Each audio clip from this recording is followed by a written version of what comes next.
Hello, magical people of the internet. I'm Jen, and welcome to my show, I Never Thought I Would, where we talk about doing things we never thought we would do and the incredible places that they can lead us. I have a fascinating guest today. Her name is Padma Gordon. She is a relationship counselor, a mindfulness teacher, and an author. Hi, Padma. Hey, Jen. So happy to be here. Thank you so much for taking the time to chat today. I'm so excited to talk to you. Great. So, you have a very unique path that you've chosen in your life. And I'm sure you've experienced many things you never thought you would do in order to get to where you are today. Can you share with us one of the stories that you felt kind of pushed you towards some sort of opportunity or success? Sure. My never thought I would is I never thought I would be a mother. I never thought I would be a mother because I was having a great life. I was doing all kinds of things, success, creative success. I had a dance company. I ran a nonprofit foundation. I did all kinds of things. And my daughter kind of just snuck in. I never thought I would become a mother. And I feel like parenting for me is a great humbling. It's an amazing blessing. An opportunity to surrender again and again and again. It puts you into this complete space. It put me, anyway, into this space of not knowing how to do it. It's you have to really go so deep inside and listen and move from your heart and take care of someone. And then someone is depending on you. And if you're like me, when I didn't have my daughter, my life was completely about me. Mhm. And that's natural because, even if you're in a partnership, you're tag teaming, but you still get to do pretty much what you feel like doing and wake up when you want to wake up and go to sleep when you want to go to sleep and take a trip if you want to take a trip. And it changes with a child. And I felt like actually it catapulted me into a level of surrender of a certain focus on myself that I don't know that I would have opened up to, Mm. which definitely opened my world and still opens my world. My daughter is 14, so I am navigating the teenage years in a pandemic, and that is quite something because it's I can't really even imagine what massive that's like. because the Yeah. teenagers aren't getting to do the things that they would get to do. Exactly. And teenagers are pretty difficult to deal with when it's not a pandemic. So I can imagine when they have zero outlet and zero freedoms and their whole life has like come to a halt, there must be Yes. some extra challenges. Yes, there are extra challenges. That is for sure. And teenagers also learning about teenagers and learning. And I remember this for myself. I don't know about you, but I lied to my parents as a teenager. I think you have to. It's part of individuating. It's Mhm. part of staking your claim away from the known sphere of, well, my parents are in this with me. It's like, no, I'm in this with my friends over on the side, or I'm in this on my own. So I just feel like parenting has made me a better person and a better counselor and just better. And often I say to myself, in terms of being a better person in relationship, I say to myself, well, if I can do it with my daughter, I can do it with my partner. So it's an opportunity to be very present, very accepting, very compassionate, and surrender my agenda. So I just feel like parenting catapulted me into new levels of awareness. I look forward to being a parent one day. I'm not there yet, but I think the word surrender is correct, the word that you use, because your needs are no longer a priority. It's this little being who completely depends on you. It's huge. That's amazing. Mm, Um, thank you. so I'm just curious because you mentioned raising a teenager during the pandemic. Have you found something that has made things easier, whether it's like a game or a practice that you have, something that you can share with maybe some other parents who tune in to help them Mhm. navigate this? Well, we definitely spend a lot of time together because our group, our pod is limited and friends are not always available. I feel like it's being really connected. We definitely play games. We play the regular games. We play life. We play bananagrams. My daughter's gotten really into cooking. I feel like what you want to do is you want to get your teenager, find something that they're passionate about and inspired about. And this goes for us too. Like, how do you navigate a pandemic? For me, I have to stay engaged, Mhm. engaged with my own practices, my own self care practices being meditation, exercise, gratitude, journaling, whatever you might do that I do. Maybe you do some of it. I find that staying in my practices, in the structures that really nourish me are very helpful. And getting my daughter into those. I bought her a gratitude journal. I bought her some cards that have a sort of positive input. So just really nurturing, like nurturing the spirit and nurturing their passion. That's what I would say has been most helpful. Excellent. That's great advice. Thank you so much for sharing. You are a relationship counselor and a mindfulness teacher. So, this is touching on the gratitude and some of the practices that you mentioned to stay connected and stay centered. So, can you tell us a little bit about your counseling and your teaching work? I'm sitting here in my office, which feels good. I really work with people who are ready and ripe and in the midst of some kind of transition where you realize I'm not totally happy where I am. I'm stuck in some way. So, how do I get unstuck? So, I would say I help people get unstuck by connecting to themselves deeply, connecting to what lives inside of you that is most nourishing, that is source, that is the divine, that is the mystery, call it what you want. Um, and then also that gives you the resource, the bandwidth to turn toward the things that are keeping you stuck, that will probably be uncomfortable, that will be places that are old, that'll be places that you're not healed, that'll be ideas about yourself that are critical and judgmental and ways that you put yourself down. And so I help people with that to repattern and repattern those thoughts, realign with yourself. And in a relationship, how do we do that? How do we move out of our stuck patterns? And how do we turn toward, yeah, I'm really grateful. I mean, honestly, I am grateful every day when I wake up with my partner. I'm grateful that he rolls over and drapes his arm over me and kind of scoops me in. I'm grateful. I'm even grateful for his snoring that wakes me up in the night. It's not loud and it's not continuous, but it's there, and I'm grateful because I feel held. And so coming to the plate with gratitude, coming to the plate with um, words of appreciation, and look for what's working. And I feel like this is even more important now in this pandemic. Look for what's good. Look for what's good inside yourself. Look for what's good in your partner. Look for what's good in the world. I love the way you said that because I feel like in so many ways we're trained to look for what's wrong We in are. order to correct it. And maybe it's the primitive brain that's always looking to kind of troubleshoot danger in terms Mm-hmm. of our survival skills. But so many of us are trained to look for what's wrong instead Mm-hmm. of looking for what's right. Yes.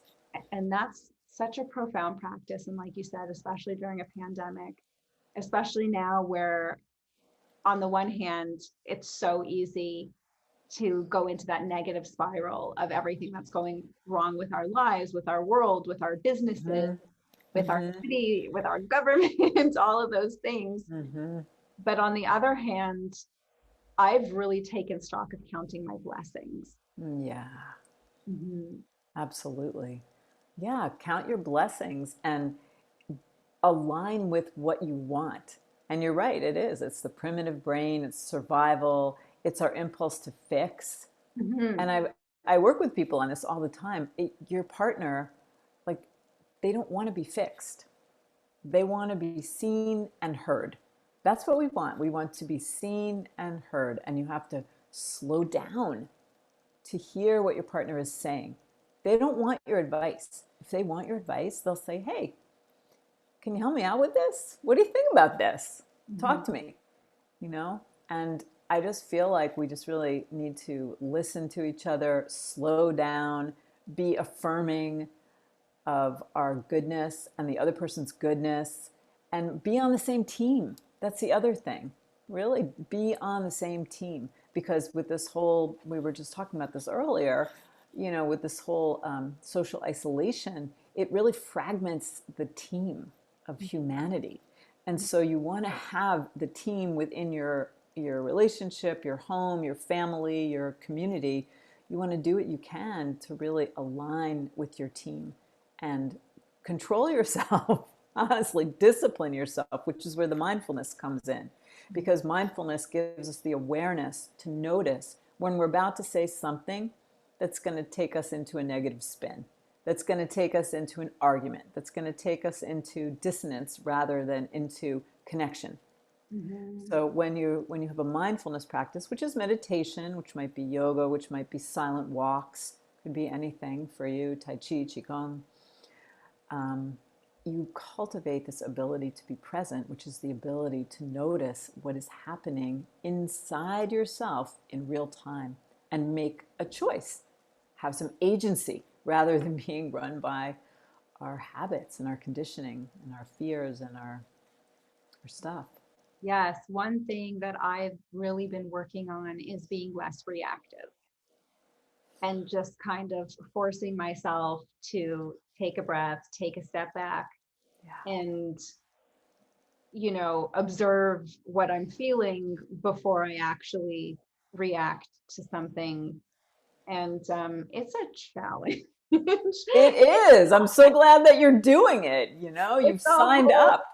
It's a whole retraining process. Behavior that's just been ingrained for so long, and it's such a deep-rooted habit that every day I'm faced with this challenge not to be reactive. I've been focused on it for about 6 months now, but I'm being gentle with myself because I keep reminding myself it's only been 6 months. It's going to take longer than that to unlearn something that you've been doing your whole life. Absolutely. So I think just kind of identifying that that's something that I want to work on is the beginning, and it's going to be a several year journey, maybe a lifetime process. Yeah. Of refinement. It is a lifetime. Yeah. And so just having the direction. I love how you phrase that. You know what you're working on. You've made a choice. And then your decisions line up with that choice from day to day, from moment to moment. And I also love that you said, oh, I'm being gentle with myself. Be gentle with yourself. You're changing I don't know how old you are, 30 or possibly, something like that. So this is a 30-year-ish pattern. Exactly. And so it's not going to just change overnight. It's a practice. And so also in mindfulness, the way I approach mindfulness is through noticing what's happening in the mind and in the body and in sort of the sense of your emotions. So you can tell, oh, and I'm working on reactivity too. Let me tell you, teenagers are really great for that. Like I said, I can imagine. I haven't experienced that yet. I look forward to it. You will. You will. You totally will, Jen. Yeah, so you notice, oh, I'm starting to contract. For me, a sign that I'm about to react is that I'm contracting. Maybe I'm having a judgmental thought. Maybe I'm clenching my jaw. Maybe I'm getting tight in my chest. Something is tightening most often before I react. This is another thing I work with people on and couples on is, being able to identify the architecture of the habit pattern, physically, mentally, emotionally, energetically. I can sense that this is coming. And if I can sense it, it's like when you're sitting around a campfire and all of a sudden you realize my legs are getting too hot. I better scooch back. I'm getting burned. So you notice, you get this signal, and then you step back, you make a shift. So Mhm. it's learning to step back from the momentum, which can go from 0 to 60 in an instant. Oh, yes. Yes, I think we've all experienced that when we're triggered. So you were talking about the work you do with relationships, and that brings me to your book, Being Together: Practical Wisdom for Loving Yourself and Your Partner. So can you tell us a little bit about your book? Yeah, I would love to. And it was so nice to hear you say it just now. It really landed. I thought, oh, that sounds like a really great book. And it's a really Yes. helpful, thank you. People are reading it and they're getting something from it, which feels so great. I'm so happy and happy to share about it. I look forward to reading it as well. Great. Yay. What do I want to say about the book? I want to say that it really starts with loving yourself, because how you are with yourself is how you are with others. So, doing practices that grow kindness and learning to love the parts of you that you've been pushing aside. Mhm. Loving yourself fully gives you the wherewithal to really love someone else fully, and dropping into the depths of your heart where you know beyond a shadow of a doubt that you are already whole, that you are already lovable at your essence. And so it's really in a relationship that both people are doing this work, doing their inner work, and then you're lifting each other up by working together, playing together, reflecting. Like, I'll just give one example. Something was happening with my teenage daughter, and I was upset. And I was charging downstairs to have a conversation with her about something. And my partner just stopped me in my tracks, and he stood very still and just said, "Wait a minute, don't go in there. Calm yourself down. This is the trust in your relationship, is the depth, the openness is what you want to have with your daughter." And he just stopped me, and I Mhm. took him in, and I felt the support. And so in that moment, he was helping me to be the best version of myself rather than the upset mom of version of myself. And so that's what we can do. So eventually, relationship is, or in its best case scenario, relationship is an evolutionary journey which helps you become the best version of yourself. Like, you couldn't become this version of yourself if you weren't in a relationship. This version of yourself. And I'm not saying you can't become an amazing version of yourself as a single person, because you can. Of course you can. You can be awake and alive and shining, and you will become a different shining version of yourself in a partnership, because it brings everything up. It brings everything up. So I talk about this. I talk about attachment styles. I really outline a lot of practical things that you can do and give examples from my own life and all the amazing couples that I interviewed, and bring in also lots of research to back it up. So it's very applicable. And I just want to say that I am presently working on a workbook, like a companion. So that will have even more practices, activities, inquiries, explorations. So it's really exciting. Excellent. Yes, this sounds fascinating. And it's true, as a single person, you can definitely be the best version of yourself. But in a relationship, just like you said, with becoming a mother, you became a different version of yourself that you would have never been had you never had a child. So just like that type of a relationship can evolve the type of person you become, a partnership also does that. Every relationship we have pushes us to deepen our evolution in one direction or another. And in a partnership actually holds you. It's a container. It Mhm. actually allows you to grow in different ways, or maybe take different steps than you would be able to take, because you're held. you feel held. So I talk about, secure attachment, like really being in a two-person system, really being in what in some schools of thought is called a couple bubble. I'm tending to you, you're tending to me. I'm aware of you, even when I'm gone. My partner likes to go snowboarding in Tahoe, and so he'll take off and work from up there because now we can work remotely.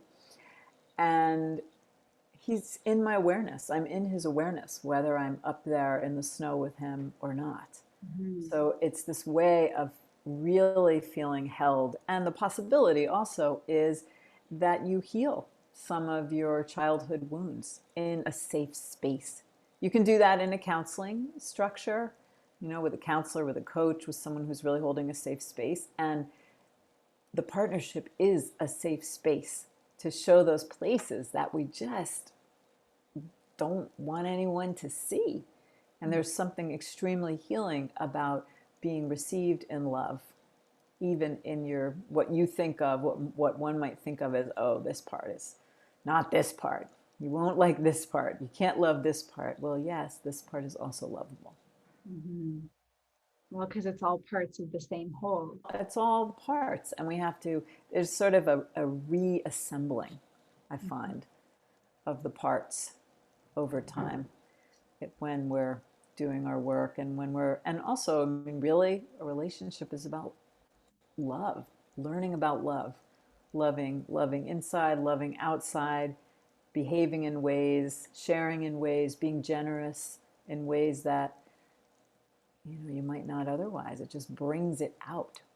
Yes, that's so beautiful. I love the way that you're articulating this. It's really inspiring. Thank you. So now the important stuff. How do we find you? Where do we find you if we would like to work with you, or where do we find your book? Well, you can find me. You're welcome to reach out to me on my website. It's my name, padmagordon.com. And I'm on all the social platforms. And maybe, Jen, you'll put these links in the Oh, all notes the and links all will be that. All the links will yes. be there. And I'm on all of that stuff. And my book is on Amazon right now. You can get it on Amazon. You can get it on Barnes and Noble. I'm in the final stages of revising the audiobook. So if you're enjoying my voice, you can hear me read my book. And I actually have been getting into listening to a lot of audiobooks from making one because I thought, well, what do I like? What sounds good? Who sounds good? And Yes. so it's wonderful. So I hope you enjoy the audiobook and then the workbook and online course is coming. So there are many things in process. And I would love to hear from anybody and really reach out to me and just let me know that you heard this. And I'll send you some 3 simple tips for how to live a better life and enjoy your relationship to the next level. Thank you so much. And like we said, all the links will be below so you can find them easily for anyone tuning in. I want to thank you so much for taking the time to chat with me today. It's been a lovely education. Oh, I'm so glad. It's been really just so sweet to be here with you, Jen. And I see your life and your motherhood and your family unfolding. Thank you. I can feel it. So Thank you so yeah, much. And you're I'd like to welcome. thank all of you. I'd like to thank all of you in the interweb for joining us. Thanks for tuning in. And I'd like to challenge you to do something you never thought you would do. You never know where it will lead you. Let us know what it is and where you end up. Let us know in the comments. And please like and subscribe if you're enjoying the content. Have a wonderful day.